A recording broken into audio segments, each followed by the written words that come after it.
director. Now, Thursday morning, we always have a look at the business books and management book titles out there, and Alan Jordan, sales director of BookBuzz, is in studio with me, and today we're looking at a book called Ape, Author, Publisher and Entrepreneur, How to Publish a Book by Gary Kowalski. Alan, I'm a budding author. I always wanted to be a Hemingway or a... Yeah, very good, Ian. And in fairness, Guy Kawasaki, a lot of your listeners will be familiar. He's kind of a techno evangelist. Would have started his career back in the 80s.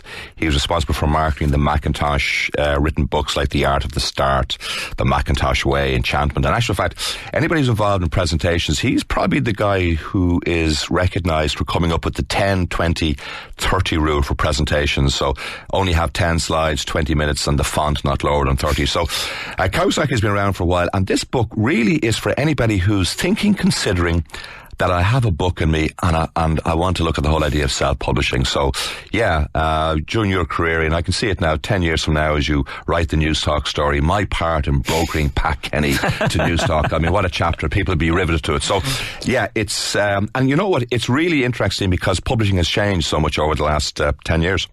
Yeah, I mean, he goes through, he literally looks at publishing from 1440 onwards with the invention of the printing press.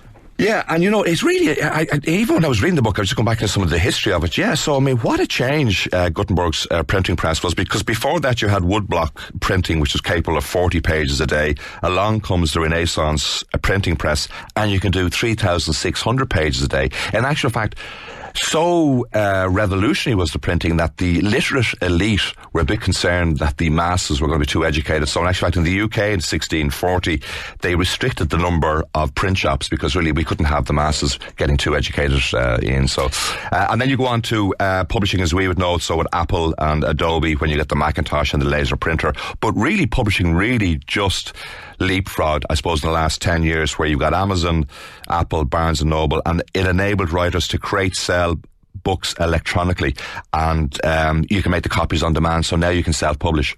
Yeah, it's incredible when you look at Amazon and what they're doing. It's not just full book publishing. It's this thing called Amazon Singles, where you can buy, a very small book, even a chapter of a book for a very small amount of money, but anybody can do it now. No, it is, and that's where the book comes to its core. And actually, in fact, this is one book that I would recommend that you download, and one of the reasons is that, I mean, the book covers all sorts of issues around about publishing, from how to make sure your book doesn't look like a self-published, the covers, distribution, selling through Amazon, converting files, but it also contains around 400 links to other resources. So, and I clicked on a lot of the resources, like they're all alive. So when you're reading the book digitally, it really does become a huge knowledge and reservoir of where to go to, where to get information, etc. And he gives very practical examples of the benefits of self-publishing, but also the disadvantages. Yeah, well, that's right. Well, the first thing, Ian, the disadvantage for you, self-publishing, you're not going to get that advance. You won't get the €500,000. Editing,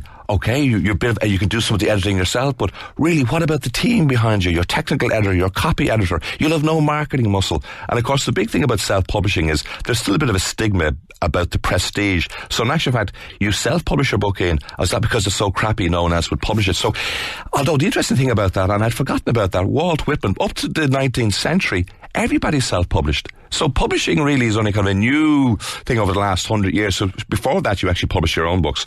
But then he goes on, okay, the advantages of actually publishing. So listen, you can control your own content and design. You can control your pricing.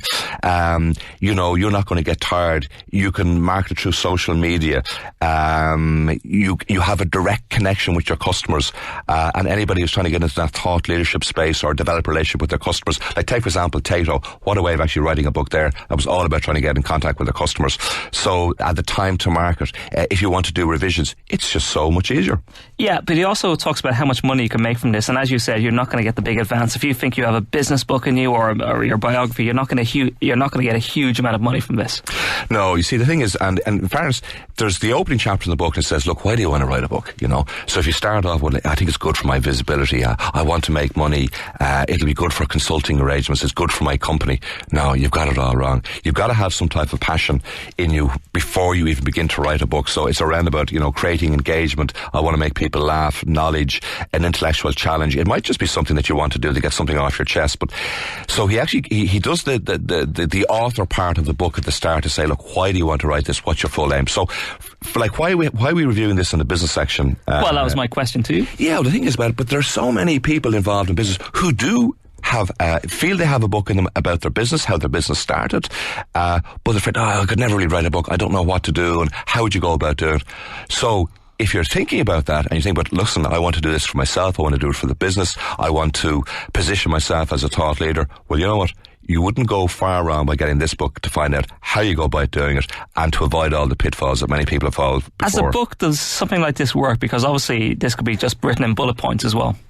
I know it does. Kawasaki is good. I mean, he is a techno evangelist, I suppose you'd say. He's got over 1 million followers on Twitter. Well, that doesn't necessarily mean he's a great author. No, the book is well laid out. And in fact, when you go to the book, it shows you how you should lay out books so it looks like it's professionally done. But the big power of it is, through the book, you got a link into 400 resources. And that's the great thing about digital media. You just put your finger on the link and there you go. You're right into that resource.